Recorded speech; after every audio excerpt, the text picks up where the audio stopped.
Welcome to the Stop Over Drinking and Start Living podcast, where high-achieving, goal-oriented rebel women come to learn how to live a vibrant and fulfilling life without requiring alcohol to get through it. No labels, no judgments, no saying you'll never drink again. Just real proven methods to help you stop rebelling against yourself with alcohol so you can drink less and do more. I'm your host, Angela Mascenik. Let's dig in.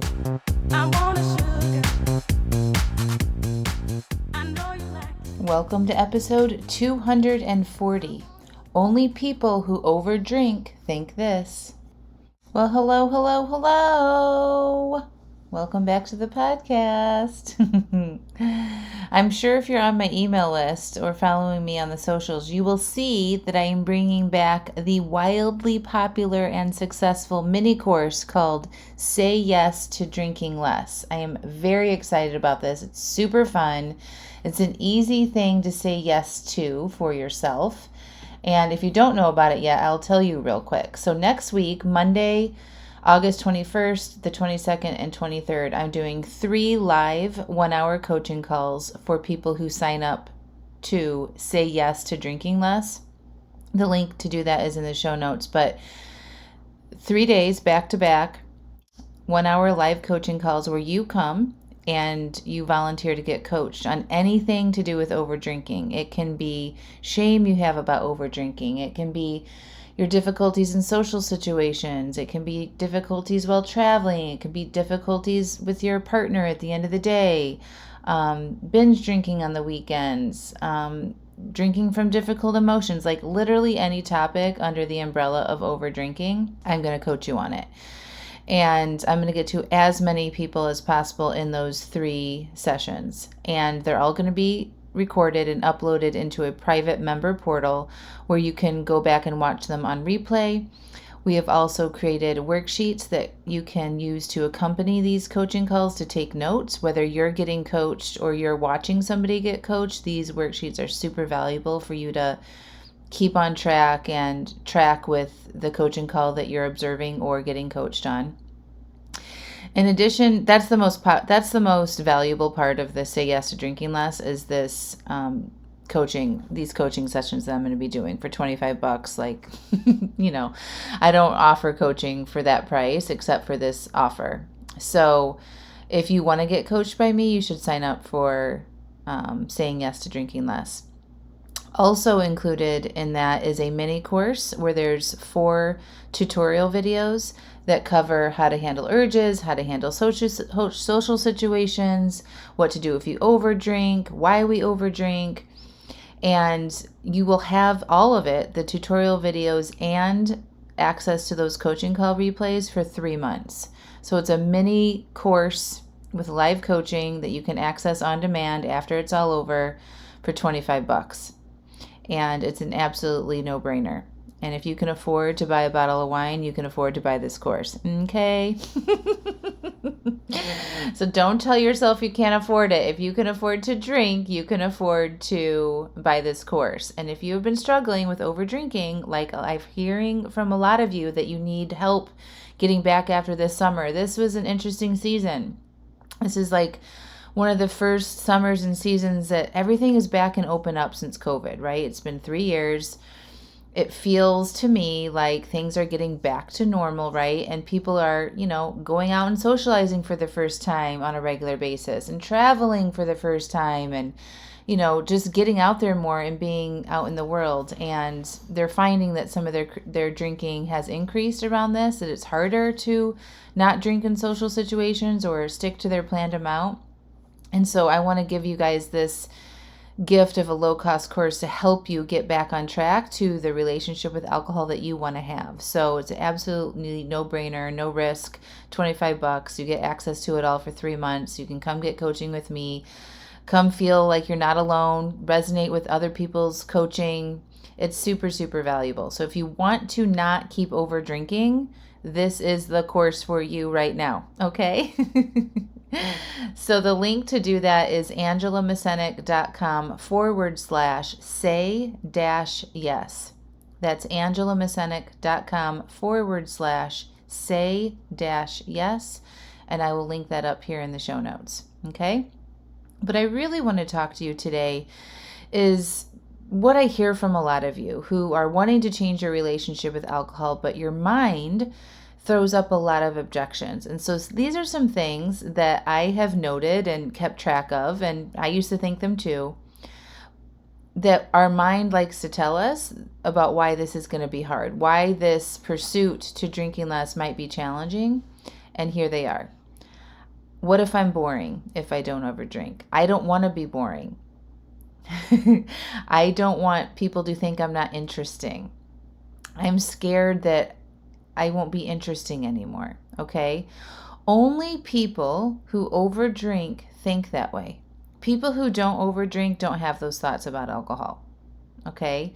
For some reason, our society, our conditioning, our programming that tells us we need to have alcohol to be interesting is coming in strong when we decide to change how much we're drinking. Okay, so that's all that is our society and our conditioning that we have been taught to think this, okay, by our society and by alcohol companies and movies and television shows and restaurants and bars and social media, right? We're constantly inundated with drinking equals fun. Drinking equals sexy. Drinking, if you're a woman who drinks a strong whiskey, you're powerful, you're more interesting, you're a badass, right? And so we see all of these images and we get programmed to believe that if we don't do that, then we're going to be boring. Or if we take it away, we're going to be boring. But I'm here to tell you, on the other side of this, 5 years now of not drinking, it's a lie. Okay? It's all marketing. It's all conditioning. And it's 100% not true that you are not going to be an interesting or fun or vibrant or exciting person if you stop drinking or if you significantly cut back. I really want you guys to trust me on that. Okay? I don't consider myself a boring person. Now, I do go to bed earlier than I used to, but I like that now. You know, I generally think that my life is better if I go to bed earlier. I am not missing out on anything after 9 p.m. There's just nothing good that comes after 9 p.m. in my opinion. Now, occasionally I will stay up a couple times a year. Like this summer, we took our kids to see Fall Out Boy. I was definitely out past 9 o'clock for that. Okay. I did take a nap though. But I just don't think staying out all night drinking or staying up late drinking wine is actually interesting at all. I think getting up in the morning is interesting and drinking my coffee and planning my day and feeling good and then exercising and, you know, following through on my commitments to myself and, you know, saving up to go on trips and having better relationships and building a business and all of that stuff is way more interesting to me than partying. Okay, I did the party lifestyle for 2 decades, and I can tell you what, I've tried it all, and I've done every scenario, and after a while that gets boring. And then we get stagnant, and then we keep drinking because we're not happy with our life. Okay, so if you have those objections in your mind, just remember, only somebody who's trying to cut back on their drinking thinks this way. People who don't drink think that way. People who don't overdrink have those thoughts, you know, because they're not trying to be something that they're not. Okay? And it's absolutely normal, but when you hear that stuff come in, you've got to say, you know what? I don't want to buy into that. I know my brain is offering objections. That's just the conditioning and the programming, and I'm choosing not to believe that. I am interesting. This is why getting to know yourself is really important, right? Letting yourself be bored, to find out what you're interested in, what you think and feel, dissecting your beliefs and your programming about other areas of your life, about who you are as a mother or a wife or a daughter or a coworker or whatever other roles that you have. Pausing drinking or cutting back on your drinking is going to help you reveal who you want to be and how you want to show up, and the things that you actually enjoy doing versus things that you're just doing because you feel obligated to or just because you've always done them. Okay?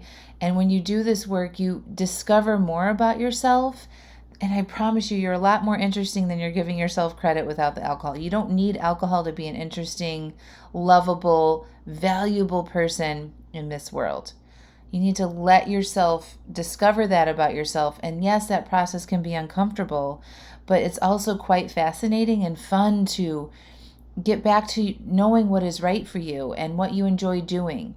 And if you can put alcohol to the side for a second and recognize some of these thoughts and feelings that you have around who you are as a person who drinks, and being that person who wants to change that relationship with alcohol, your brain is going to have a lot of objections. Whenever you hear an objection in your mind to you cutting back, that's conditioning.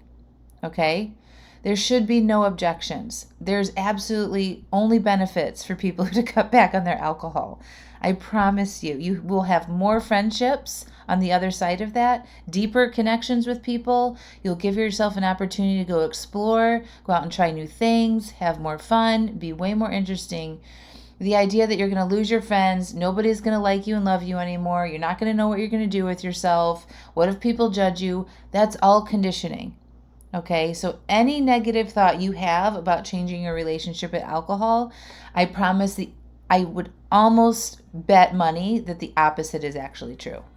Okay, so just know that. And if you need coaching on that to help you see which thoughts are holding you back, then you got to come join Say Yes to Drinking Less so I can help you. Okay, or join one of my other programs, or get private coaching, or listen to the podcast more. Like, you've got to be able to see that your thoughts are probably the biggest obstacle that you have about changing your relationship with alcohol. And it's also okay to be scared about it, because that conditioning that we receive runs very, very deep, and it's everywhere we look. And I also know that you're strong and capable of overcoming that. And if I can do it, I've coached hundreds, if not thousands, of women to do it too. So can you. All right, my friends?